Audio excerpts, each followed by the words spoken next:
body of Christ to know and move in their God-given authority. Brothers and sisters, let's give the Lord a best clap offering for the life of Bishop Ted Malangin. Thank you. Shall we stand, please? Everybody stand. If you have a Bible, join me to read in the book of Mark, the Gospel of Mark, chapter 16.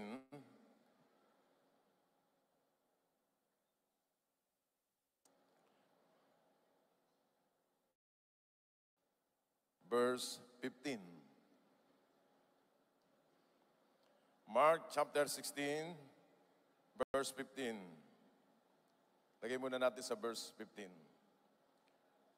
And he said to them, go into all the world and preach the gospel to every creature. He who believes and is baptized will be saved, but he who does not believe will be condemned. Verse 17.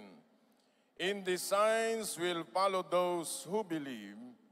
In my name they will cast out what? Demons. They will speak with new tongues. And they will take up serpents. And if they drink any deadly, it will by no means hurt them. They will lay hands on the sick, and they will what? Recover. Verse 19. So then after the Lord had spoken to them, he was received up into heaven and sat down at the right hand of God. Verse 20. And they went out and preached everywhere, the Lord working with them and confirming the word to the accompanying signs. Amen. Before we hear and listen to the word of God today, everybody close your eyes and bow your heads. Lift your hands to God, to our Heavenly Father. Ask what you want today. Before we end this night, this session, ask to the Lord what you want, and God will give it to you, because we believe God answers our prayers today.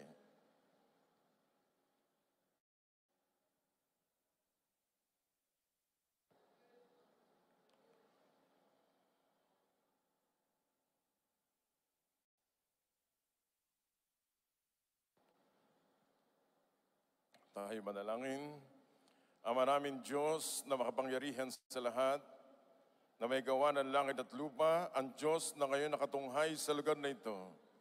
Sa ngalan po na yung bugtong na anak na si Jesucristo, that He is our only Savior and Lord, our healer, our great deliverer, the great provider, the soon coming King and King of kings and Lord of lords. We are here today to know you more than ever before. Holy Spirit, we welcome you today. Reveal the deep things of God to the hearts of your people in the mighty name of Jesus. Panginoon, pagpalain mo po lahat ng dumalo ngayong hapon hanggang mamaya pang gabi, at lahat na narito, alam po namin kanina pang umaga, ay pinagpala mo kami lahat. At huwag mong hahayaan lalabas ang iyong mga anak sa lugar na ito na hindi nakakatagpo ang kanilang pangangailangan, physical, financial, emotional, spiritual. Sapagkat ikaw ang Diyos na hindi nagbabago kahapon, ngayon at magpakailanman. You are the same yesterday, today, and forever. Holy Spirit, anoint your servant. Help me to speak your word with boldness, to do signs and wonders and miracles after the preaching of your word. We thank you and we bless you. In Jesus' name this we pray. Amen. You may be seated in the presence of the Lord. Pakisabi sa iyong katabi, you are blessed today. Praise God. Salamat po sa malaking opportunity na ginawad ng Panginoon through Bishop Chito sa kanyang may bahay na ako'y makapag-preach ngayong hapon. Ang ating topic ngayong gabi, this is a very controversial topic sa mga kapwa nating Pilipino at kapwa pastor na hanggang ngayon ay hindi maintindihan. Our topic for today, ito po sa stage, pakibasa ko sa LED. Can a Christian be demonized? pwede ba na ang mga Kristiyano ay nadedemonize? Natahimik ang kalangitan. Ngayong hapon, sa loob ng 45 minutes, ay gusto ng Panginoon, hindi lamang tayo niligtas niya, kundi gusto ng Diyos tayo maging malaya sa pang-araw-araw nating buhay. Napakaganda ng mga topic kanina, tungkol sa power, tungkol sa anointing, at ngayon naman ay anointing to cast out demons. At tuturuan ko kayo sa pamagitan ng salita ng Diyos, with the help of the Holy Spirit, na tayo lahat na bilang Pilipino ay dapat marunong magpalayas ng demonyo. Kung konti umi-amen. It was 1997 when I was in Geneva, Switzerland. Nung ako ay nasa Switzerland, nung panahon ngayon, nag-conference ang mga witches doon sa Geneva, Switzerland. Almost 15,000 witches around the world. When I was there, meron doon isang babae na hindi nagkakanak ng 6 na taon. At nung siya po ay pinag-pray ko for the glory of God, nag-react yung demonyo sa kanyang katawan at ang sabi niya, kaya pala hindi nagkakaanak, sabi ng asawa, nanonood yung asawa, ay meron demonyo sa loob na kumakain ng utak ng kanyang baby. Every year, namamatay ang batang ito. Kasalukuyan naman, ay nandun ako sa punto na sabi ko, Holy Spirit, use me in these last days. Purihin ang Panginoon, yung demonyo na sa katawan ng babaeng ito, nagmanifest. At sabi ko sa kanya, you have no right to stay in her body. You are under arrest under the name of our Lord Jesus Christ, the Son of the living God. At nung sinabi ko ang pangalang Jesus, yung pong demonyo ay umalis sa kanyang katawan. Pero bago umalis, ito pong babaeng ito, she was a Christian. Sabi ko, bakit ka pumasok diyan? Ano ang iyong legal access point mo kung bakit ayaw mo umalis at pinapatay mo ang sanggol na iyan? Yung palang dalawang iyon, lagi palang nag-aaway. Hindi nagkakaroon ng tinatawag na pagkakasundo.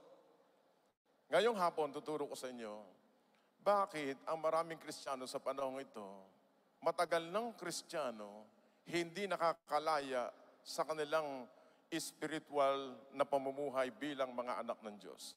Ang gusto ng Diyos sa huling panahon, 100% tayo lumakad ng matatagumpay, kapiling ang Diyos na may gawa ng langit at lupa sa daigdig na ito. At nung ako'y pauwi na, sabi ng Panginoon sa akin, ito, nagko-conference ang mga witches, mga mangkukulam, upang ang layo nila'y patayin at magkaroon ng tinatawag na backslide, manlamig ang mga Kristiyano at maging ignorante sa kapangyarihan ng Diyos. Noong ako po'y nasa aeroplano na sa Cathay Pacific, sabi ng Panginoon sa akin, magtayo ka ng school. Ano ka akong school? School of Deliverance. Kaya po kami, for the glory of God, tapos na ang aming 156, sa Sambuaga, gagawin sa next week, 156 batches around the globe ang School of Deliverance. At sabi sa akin ng Panginoon, di ba may School of Law? May School of Medicine. Bakit sa tao, sa mga Kristiyano, ayaw na ayaw nilang marinig ang casting out demons? Ayaw nila ito. Ang bansang Pilipinas, mga magulang, mga kapatid, ang bansang ito ay napakaraming demonic spirits. At kailangan ng mga Kristiyano ay magsigising, kailangan tayo na mga anak ng Diyos, is high time to wake up that we are the blessed people. We are anointed by God to cast out demons side by side. Sabihin mo sa katabi mo, humanda ka, mamaya. Yung hindi magsasalita, bahala ka. Sabi mo, humanda ka. Mamaya, may lalabas.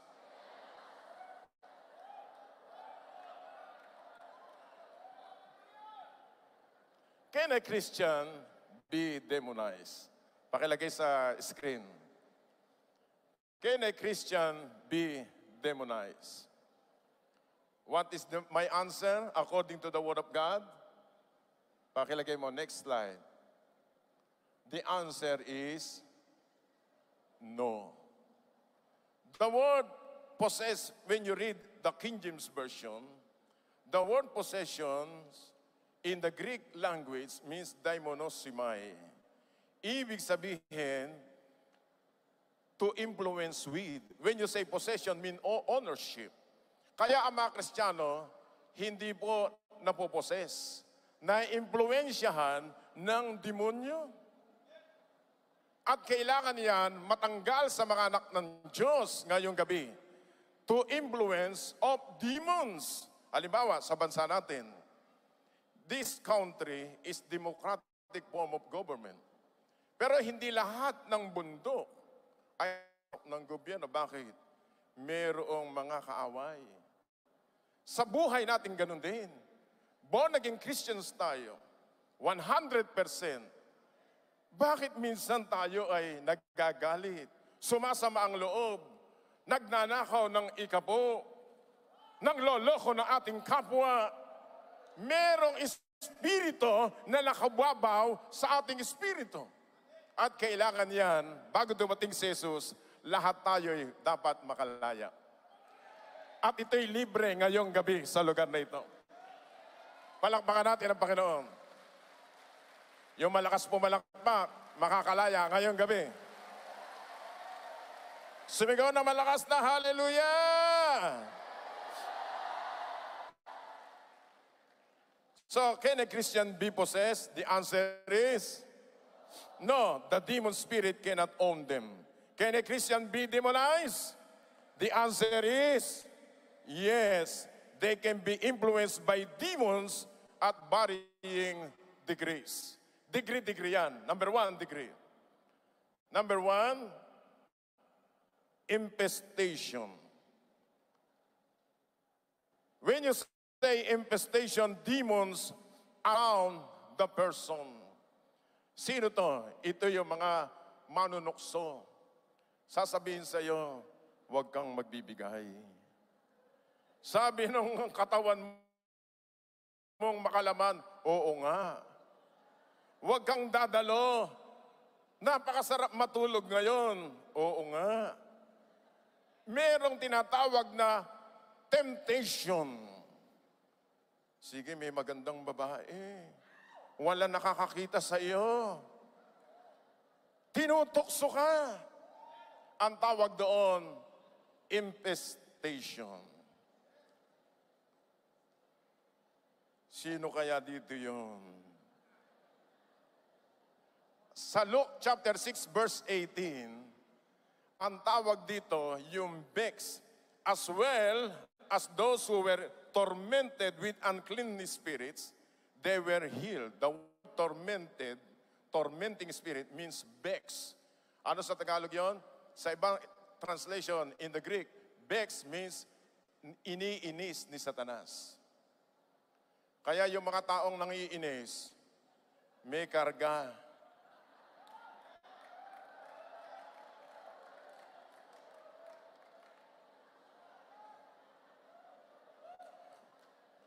Kaya sabihin mo sa katabi mo, huwag mo akong iinisin ngayon. Ano sabi ni Jesus? Get behind me, Satan. Pag kami nang iinis sa'yo, lumayas ka, Satanas. Number 2, oppression. Another degree ng tinatawag na iba't ibang degree ng kaaway, demons on a person. Luke chapter 13, verse 10 to 13. Now he was teaching in one of the synagogues on the Sabbath. Tuloy nyo na lang yan sa bahay nyo. Ito hong sa Luke chapter 13, there was a woman, sige, basahin na natin lahat. Behold, there was a woman who had a spirit of what? Infirmity. The head demons of sickness is no other than infirmities. Within 26 years of casting out demons, na-discover ko, ang pinaka-head demons ng sakit, ang pangalan niya ay infirmity. Kaya kung kayo may cancer, may ulcer, lahat klase ng sakit, bind it and cast out the spirit of infirmity. At pag pinalayos niyo yan, everyone say, come out. Lakasan mo. Lalayas yan. Papuntahin nyo sa kapitbahay nyo. Huwag nyo gagawin yun. Alright. 18 years. How many years? And was bent over, could in no way raise herself up. Ano tawag sa sakit na yan? Volkswagen. Kuba. Alright. Verse 13. Verse 13. Next verse. And he lay his hands on her. Ano ginawa ni Jesus? Pinatong ang kamay sa kanya. Immediately, she was made straight and glorify God. Next verse. Papakita ko sa inyo, paano nagpagaling ang Panginoong Jesucristo. Verse 14. Next verse. Next verse. But the ruler of the synagogue answered with indignation, because Jesus has healed on the Sabbath, he said to the crowd, there are 6 days on which men ought to work. Therefore come and be healed on them, not on the Sabbath day. Verse 15. And the Lord then answered him and said, hypocrite, does not each one of you on the Sabbath loose his ox or donkey from the stall and lead away to water it? Verse 16. So ought not this woman, being a daughter of Abraham, whom Satan has bound, think of it, for 18 years, be loose from this bond on the Sabbath? Kaya pangalawa, ang sakit karamdaman ay oppression ng demonyo. Pero nung pinalayas ni Jesus ang demonyo sa katawan ng babae, yung babae yon ay biglang gumaling. Kaya tayo lahat, kapag may sakit kayo, kapitbahay nyo, kaklasmate mo, ipatong mo kamay mo sa may sakit, sigurado ang may sakit ay gagaling. Ano gagawin? Palalayasin mo yung demonyo ng infirmity. Sino dito may sakit ngayong araw na ito? Pagagalingin ka ng Panginoon. Palakpakan mo, Panginoon. Number 3, obsession. Demons in the person. Demons in the person. Yung demonyo, nakakarga sa kanya. Some part of their emotion, ng kanyang isip at puso, nakakarga sa kanya. Pero Kristiyano. Naintindihan ba natin? Amen? Number 4, possession. Possession means demons in controlling a person. Nung kami nasa Antique, meron dong babae na naka-tricycle, nakatanikala ang kamay at ang paa. Kami isang team na pumunta sa Antique. Dahil ako leader, lahat ng mga may hirap na ipagpe-pray, sa akin tinatapat. Sa kanila, madadali lang. Ang tinapat sa akin ay mga mitililing. Sabi ko, Diyos ko po, kahiyaan po ito. Kami pinadala mo dito, kailangan ito ay makalaya. At nung natapat sa akin, sabi ko, sa pangalan ni Jesus, because there is power in the name of Jesus Christ. Who are you? Nagsalita yung demonyo sa katawan ng taong yan. Ang sabi niya, ako si Lucifer. Ako si Satanas. Bakit ka ako, ikaw ay nakapasok diyan? Ito palang babaeng ito, teacher, ginahasa na rape ng kanyang lolo. Kaya yung demonyo pumasok doon sa kanya.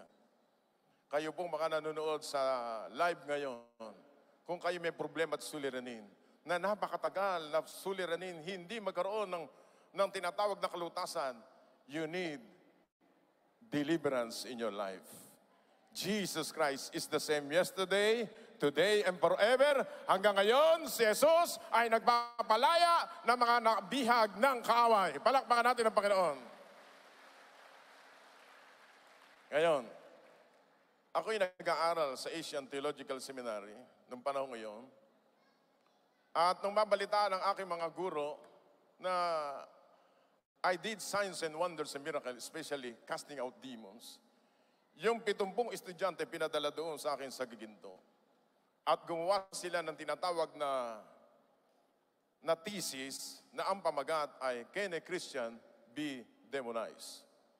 In their own belief, sa kanilang pananalig at sa kanilang nakagisnan, hindi sila maniwala na ang Kristiyano ay nadidemonyo. Kayong nung makita nila, ang maraming Kristiyano may karga mga may K, yung tawag doon K, may karga. Gumawa sila ng thesis, Can a Christian be demonized? The answer is yes. Yung pong libro ngayon, yun ang nanalo ng thesis nila nakalagay ngayon sa Asian Theological Seminary. Wala ba kayong kamay dyan? Palakpakan natin ng Panginoon. Ngayon, tingnan natin ang case studies sa Old Testament para planchado itong ating pinag-aaralan. Si Saul. Di ba si Saul ay talagang spirit-filled? 1 Samuel chapter 10 verse 1. Naging siya, ng tinatawag na hari siya, pinili siya ng Panginoon. Na bago ang kanyang buhay, nung dumating ang Espiritu Santo. In the end, ang kanyang buhay, nung siya pumunta sa mga witchcraft, ang cause ay nagalit siya, napuot siya sa kanyang puso. And in the end, siya ay nagpakamatay. He was possessed and demonized by demon spirits. Sa New Testament, meron pong mga tatlo. Si Judas Iscariote, spirit-filled, ginamit ng Panginoon. He knew how to cast out demons. Nakita niya signs and wonders and miracles. In the end, ng kanyang buhay, he was infested by demon spirit hanggang siya ay nagpakamatay. Alam natin yan. Si Pedro, di ba? Nung kausap ni Jesus, sabi ni Jesus, the gates of hell shall not prevail against this church. Pero maya-maya, sino kausap ni Jesus? Sabi ni Jesus kay Pedro, get behind me, Satan. Hindi si Pedro ang kausap, yung demonyong kumarga kay Pedro. Another thing, yung binagit ni Bishop kanina.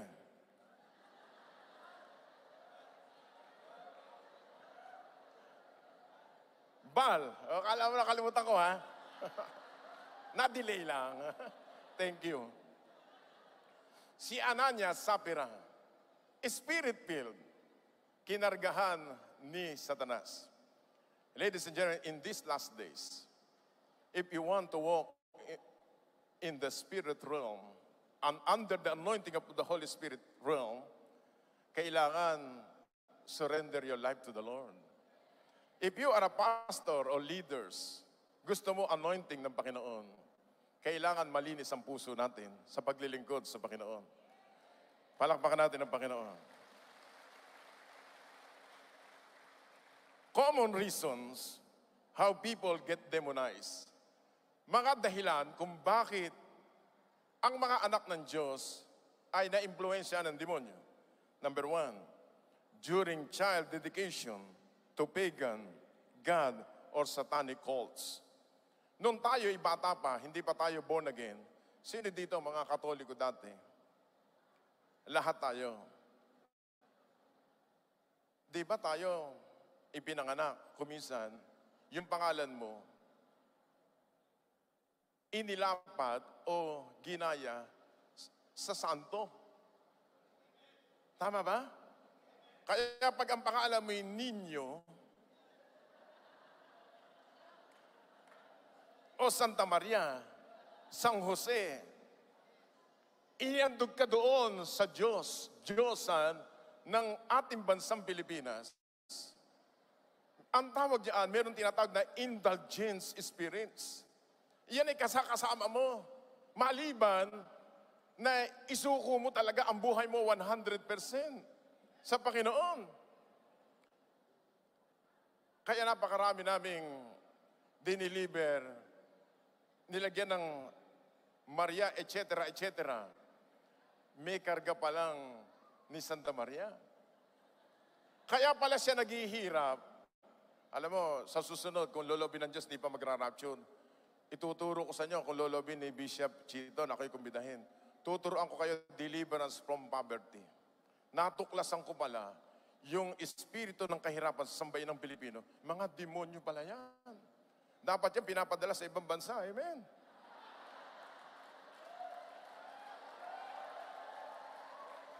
Pinagpala na ang Diyos ng Diyos natin. Pinagpala na tayo lahat ng Panginoon. Hallelujah! Gusto ko i-share yan sa susunod. Abangan nyo. Pangalawa, practices and experience. Drug abuse. Yung mga nagda-drugs. Tingnan nyo, napakaraming drug addicts sa Pilipinas. Kapag natuto tayo mag-deliverance, lahat ng makakatabi mo, makita lang mukha mo, sumusuka na yan. Tignan mo yung mukha ng katabi mo. Bakit? Anointed yung katabi mo. Amen. Pangalawa, napakarami hong drug user sa ating bansang Pilipinas. Mga nagsasyabu.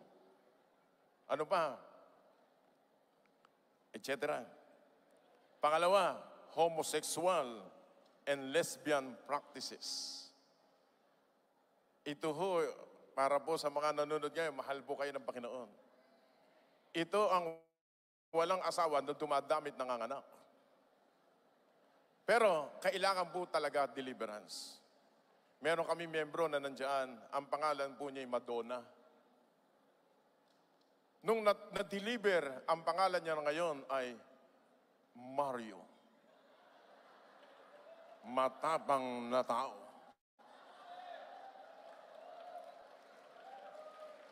Kaya yung mga alanganin dito, mahal kayo ng Panginoon. Deliverance ang kailangan nyo. Naalala ko, nandito, nakita ko yung kaibigan ko si Pastor ng taga Valenzuela. Ano nga pa pangalan? Hindi, sinasabi ko lang sa inyo, Apostle Joseph. Ako po'y naimbita ho sa New York, Cubao. Gabi-gabi, meron diyang ministering. Binigay sa akin 4 na gabi. At sabi ko, lahat ng gusto makalaya, tumayo. Meron doon 3 gwapo. Kaya delikado yung mga gwapo eh. Sabi ko, lahat ng demonyo, labas! Meron 2 pastor na lumapit sa 3 gwapo. Kinuha ho yung 3 gwapo. Nung sinabi ko, labas, sabi ng demonyo, ay! Ay, mga kapatid, mahal kayo ng Panginoon. Wala akong sinasabi dito. Ha? Ang ginawa ng 2 pastor, dinala sa likod. Baka akala magaling na sila sa deliverance. Ang sabi ng 2 pastor, labas! Sabi ng demonyo, type kita. Nagtatakbo 2 pastor. Sabi ko sa inyo, buti nga. Pero alam nyo, itong ministeryo na ginagawa natin ngayon, Activate, wala pa nito sa Pilipinas. Amen? At mamaya, lahat kayo, matututo kayo magpalayas ng demonyo. Mukha pa lang. Sabi mo, itong mukhang ito. Sabi mo, itong mukhang ito. Anointed to. Makita pa lang ng demonyo. Sumusuka na kagad. Tingnan mo yung katabi mo.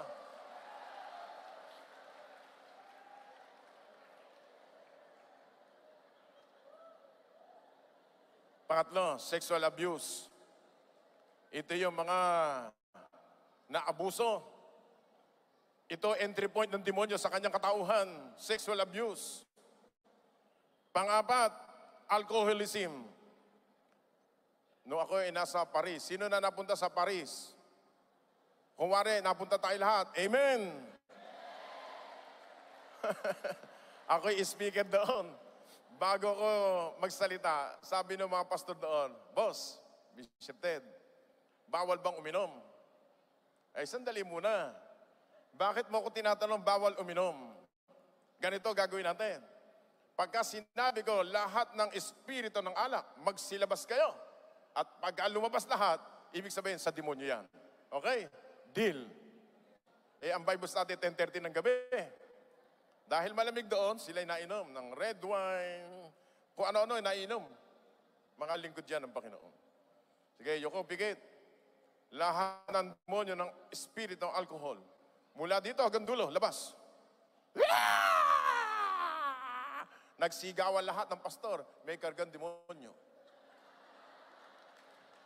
Sabi ng isang leader, mula ngayon, magsisi na tayo lahat ng kasalanan. May karga palang demonyo ang pag-iinom ng red wine. Pasensya na sa lahat uminom ng red wine. That's a demonic spirits. Huwag mo sasabihin, iyan ay gamot sa puso mo, wala ka naman sakit.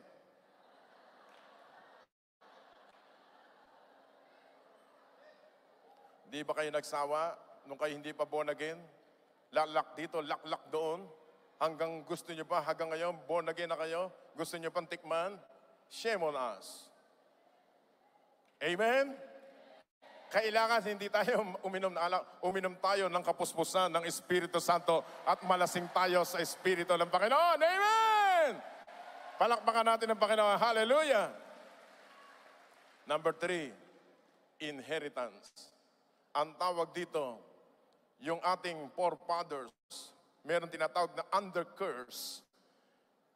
Pagka ang ating lahi merong curse, you must deliver yourself.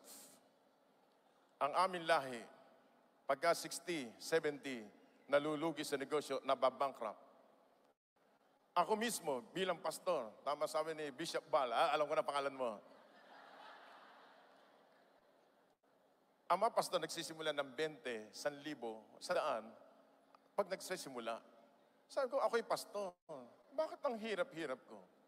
1997, I have been in the ministry of deliverance. I discovered myself under curse. Kaya ang ginawa ko, nung hating gabi, sabi ko, demonyo ka ng kahirapan sa lahi ko. Lumayas ka sa pangalan ni Jesus.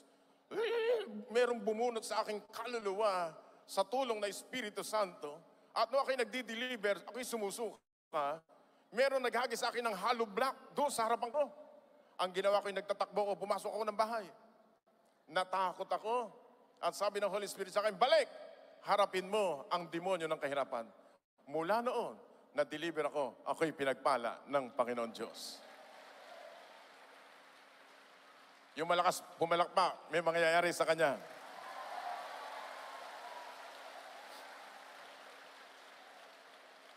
Sino dito mga may tato? Yung mga tato, pinagbabawal during Old Testament time.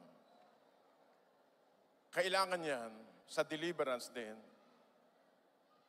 Naalala ko na nasa Tondo kami, nung buhay pa si Bishop Marlon, Pastor Marlon. Ako yung speaker ng mga lalaki, so, sa Tagaytay. Nandito yung kanyang associate. Hindi ko na alam pangalan na naman eh. Sabi ko, lahat ng mga tato, punta lahat dito sa harapan. Paano mawawala ito? Sabi ko sa mga leader, magpainit ng plancha. Paplantsahin natin maya-maya. Natakot, nagbalikan. Katatapang yung tao. Puro may tattoo kayo. Pero hindi ho, i-anoint lang natin ng oil. I-renounce natin lahat ng naka-associate na demonyo sa inyong tato. Lalabas lahat yan. May nagtanong, Boss, paano yung tato sa kilay? Wag natin gagalawin yan, magagalit asawa natin. Yan ay pampaganda. Hallelujah.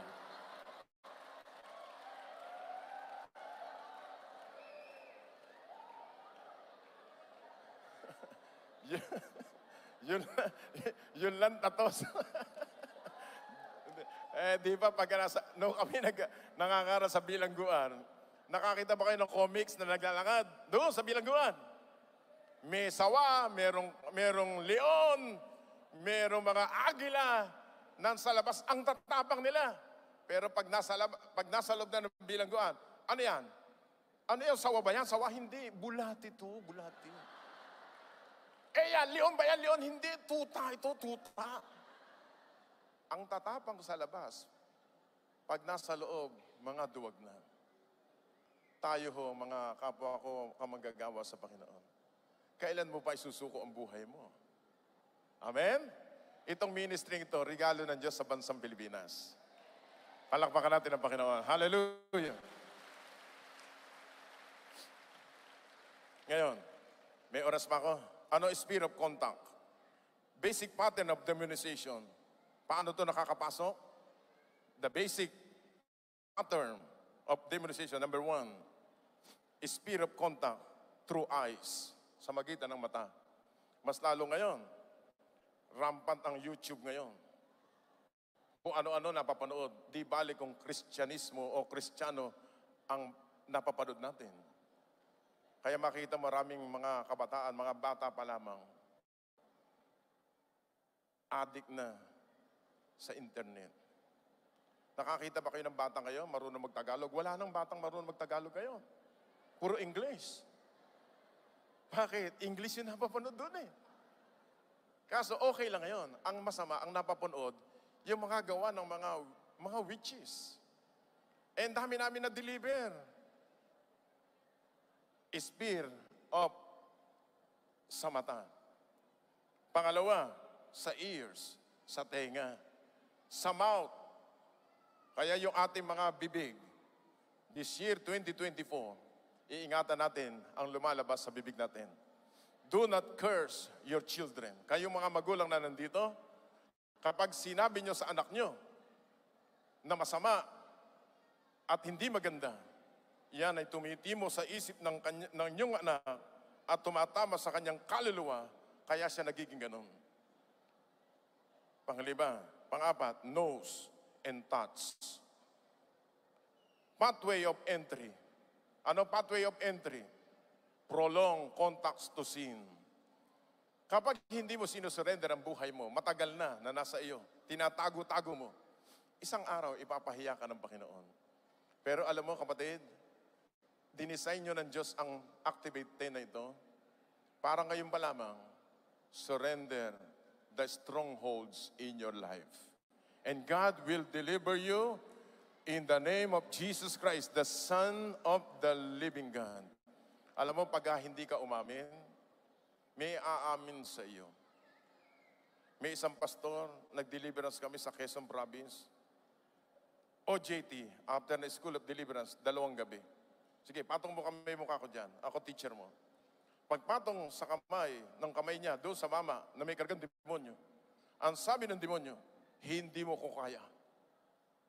Magka-classmate lang tayo. Sabi nung OJT, Bishop Ted, ano gagawin ko? Balikan mo. Sabi mo, noon yun. De, bumalik siya, ang tapang.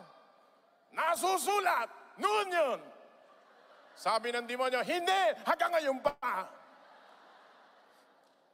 Pagka hindi ka umamin, may aamin sa'yo. Sabi mo sa katabi mo, aminin mo na. Total, libre naman ito. Amen? Aminin mo na. Come on, clap your hands to the Lord. Hallelujah. Last 5 minutes. Ngayon, how to experience deliverance tonight. Paano natin ma-experience to? 3 klase ng deliverance. Number 1, personal, wala dito, personal deliverance. You must deliver your own self. Pangalawa, public deliverance, congregational deliverance. At ang pangatlo, pastoral deliverance. kung kayo may mga sikretong tinatago, pumunta kayo sa pastor na mayroong anointing ng deliverance. Ito po ay libre, walang bayad. Amen? Yung mga taga-UPPGH, dinadala sa amin, bago bahaki ng ulo, operahan, dinadala doon sa giginto. Naka-ambulansya pa. At ang sabi sa akin, kayo ba si Dr. Malangin? Hindi ka ako doktor, ako ay pastor. Dinadala doon at pinapagaling ng Panginoon. Bakit? This is last days. At sabi ng Biblia, in this sign shall follow them that believe. In my name, you can cast out demons. Taas nga isang daliri. Sabi natin, in the name of Jesus, I cast out demons. Now, in Jesus' name. Meron pumasok sa amin, matandang babae. Nung makita mukha ko, nagkandasuka. Sabi ko, bakit? Gwapo naman to, ah. Yung pala, may kargang demonyo pala. Anointing makes the difference. Say hallelujah. Nakumbida ako sa total, nagkwento ka, magkukwento rin ako. Ako po'y naimbita sa Zurich, Switzerland. Sumakay ako ng Emirates. Pagdating sa South China Sea, dahil ako'y mag-School of Deliverance sa Zurich, Switzerland, tinamaan ng thunderstorm ang aking sinasakyang aeroplano.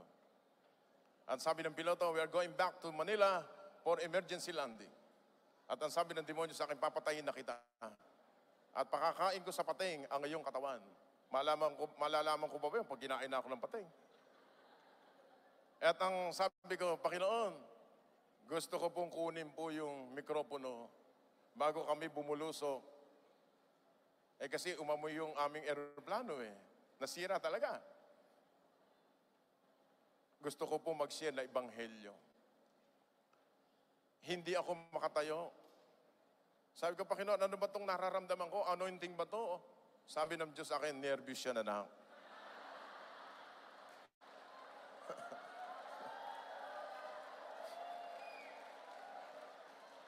Yung kasama kong pastor, imbis na intercessor ko, hinimatay. Kung bukas na bintana, ihuhulog ko sa bintana. Hindi ako makakilos. Diyos ko po, shikararabahanda, rabakia rabahanda. Nung ako ho ay nagpe-pray, ako pinakamagulo doon sa sakay. Sabi ko, hallelujah, hallelujah. Marami din Muslim na doon, Allah, Allah, Allah. O, kanya-kanyang prayer. Iba, mga Katoliko, Allah, Allah, Allah. Ako naman, hallelujah, hallelujah. Sabi ng ibang kasama, Allah, hallelujah, Allah, hallelujah.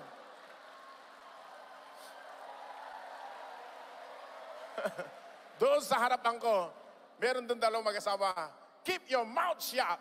You are very noisy guy.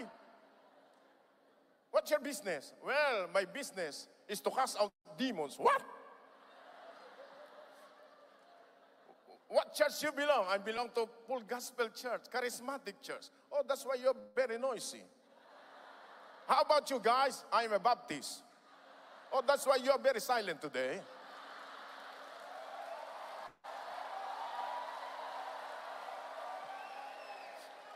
Pero mga Baptist ngayon, Pentecostal na rin. Amen? Nung kami nandito na sa Pilipinas, malapit na mag-landing, sabi ko, Panginoon, give me 2 angels. 1 electrician and 1 engineer.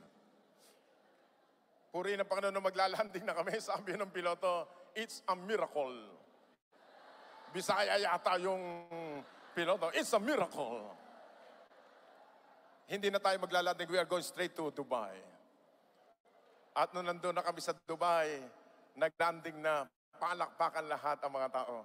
In short, okay, tapos na. In short, pagdating ko sa Zurich, Switzerland, meron palang demonyo doon napapatay sa akin sa aeroplano. Ang sabi ng babae, I know who you are. You are a man of God, full of the Holy Ghost. I'm the one who ambushed you in the air. But I cannot touch your airplane because your airplane hallelujah, was covered by the precious blood of Jesus. Ladies and gentlemen, tonight, what shall we do for our deliverance tonight? Submit yourself to God, resist the devil, and he will flee from you. At pangalawa, we can uproot this demon spirit in our lives. Ikaw lamang ang Diyos nakakaalam. Matthew 15:13, every plan. Sabi na Matthew 15:13. Ano sabi ng Biblia? Ang hindi tinanim ng Diyos ay bubunutin niya. Kaya ngayong gabi, lahat ng hindi sa Diyos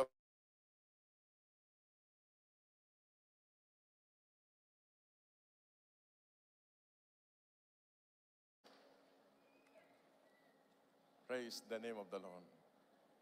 He answered and said, every plant which my heavenly Father has not planted, it will be rooted up.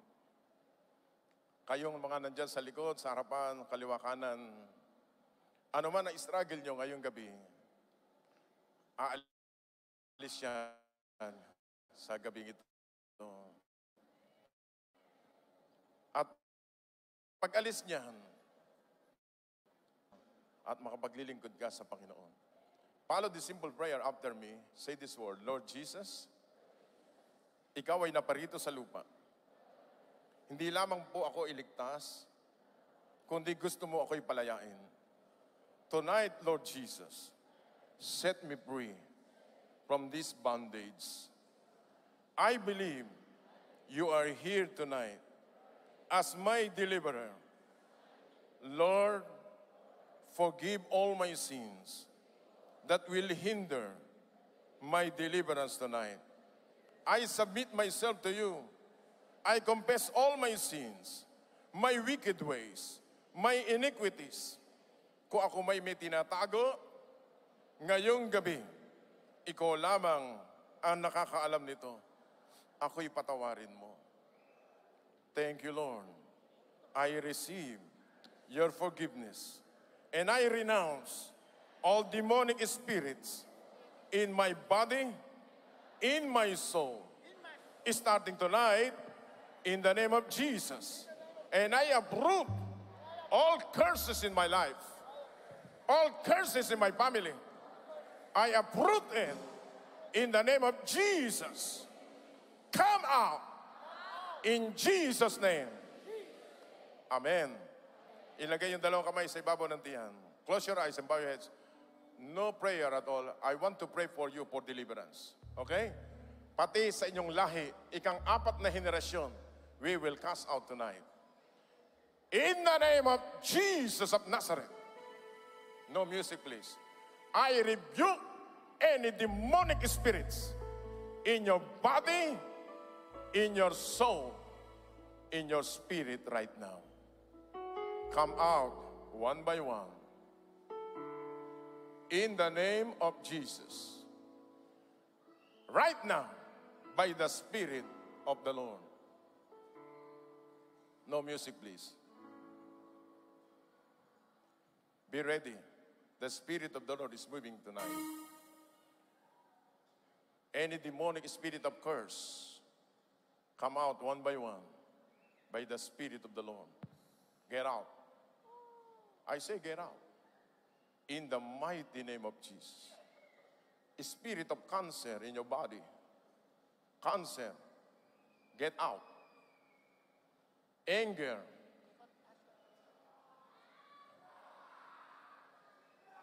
Get out. A spirit of resentment and anger. I come against you by the blood of Jesus. Tormenting spirit in your life. Every night. Meron dito, hindi makatulog sa gabi. The Lord rebuke you in Jesus' name. Get out. I said get out. Get out in the mighty name of Jesus. Come out. Demonyo ng kahirapan. Meron dito, lagi umiiyak. You're under influence of oppression of poverty. Get out now, one by one. I say get out. By the Spirit of the Lord. This is your day. This is a miracle day for you. This is a deliverance day. Get out. I say get out. Discouragement. Discouragement spirit, get out now. Lust of the flesh, lust of the eyes, and pride of life. I say get out. Lust of the flesh, get out. I say get out now by the Spirit of the Lord. One by one, I say get out. Huwag mong tingnan yung katabi mo, kaliwa mo, ikaw yung pinapalaya ng Panginoon. I command the fire of the Holy Ghost. I command the fire of the Holy Spirit. I adjure you in the name of Jesus of Nazareth. Come out. Come out. I say come out. I say come out. Now, drug addiction, homosexual, lesbianism, get out in the mighty name of Jesus. I say get out. Backsliding spirits, get out. I say get out. Lukewarmness, discouragement spirits, demon spirits, I command the fire of God right now. I command the fire of the Lord from the crown of your head down to the sole of your feet. Ikaw na may sakit at karamdaman, umalis ka dyan. Every sickness and infirmities in your body, I say get out one by one. I say get out one by one.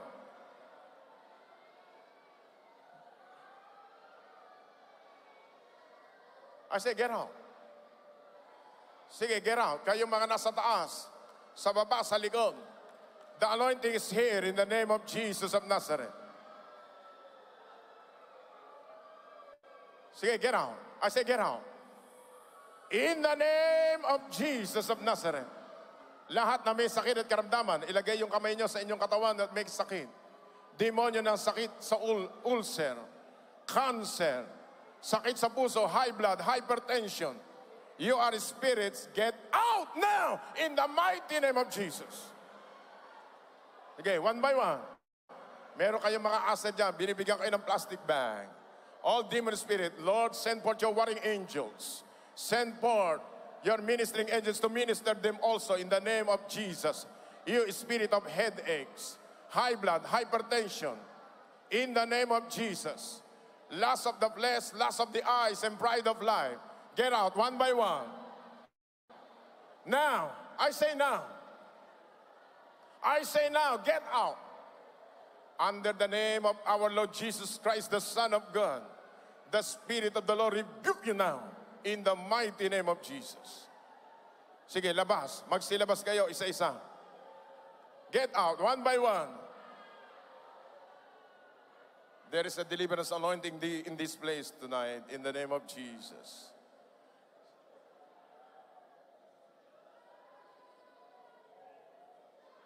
Sige, hayaan nyo magsilabas. Pagkakataon nyo na yan, makakalaya kayo. If the Son shall make you free, you shall be free indeed.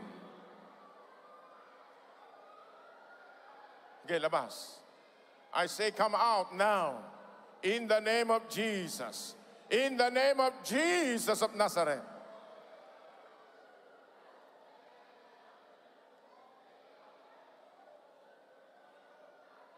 Yes, right now. In Jesus' mighty name.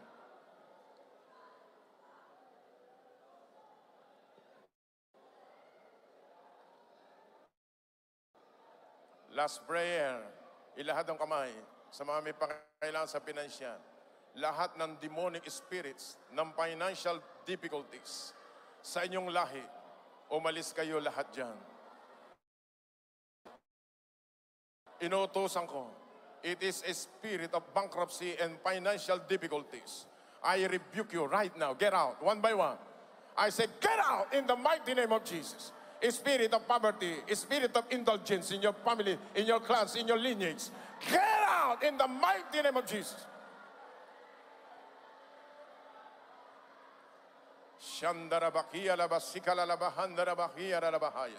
Lord, release your anointing right now. Anointing of healing, anointing of deliverance, anointing of miracles, anointing of signs, wonders in the name of Jesus, the Son of the living God.